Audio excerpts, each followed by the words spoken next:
Makannya di rest area atau di tempat yang aman.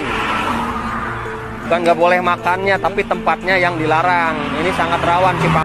Viral, aksi satu keluarga piknik di bahu jalan tol Cipali. Polisi lakukan hal ini. Video viral di media sosial yang menunjukkan aksi satu keluarga sedang asyik piknik di pinggiran jalan tol Cipali, Jawa Barat.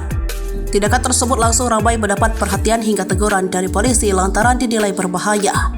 Detik-detik saat polisi melakukan teguran itu pun viral di TikTok usai diunggah oleh salah satu akun Kamis 28 Desember 2023. Dalam video tersebut tampak rombongan satu keluarga yang sedang bersantai di bahu jalan. Saat sedang piknik, rombongan keluarga tersebut menghamparkan tikar hingga menghidangkan beragam makanan. Makanan tersebut kemudian disantap sembari memperhatikan beragam kendaraan yang melintas jalan bebas hambatan tersebut. Hanya di Indonesia, makan di bahu jalan tol, tulis pengunggah. Namun, lantaran dinilai berbahaya, rombongan keluarga yang sedang piknik di pinggir jalan tol tersebut langsung ditegur oleh para polisi yang sedang patroli. "Sok bu, diangkat bu ya, makanya di rest area atau tempat yang aman, bukan gak boleh makan, tapi tempat yang dilarang," ucap seorang polisi. Rombongan keluarga yang sedang makan itu pun bergegas membereskan peralatan mereka dan memasukkannya ke dalam mobil.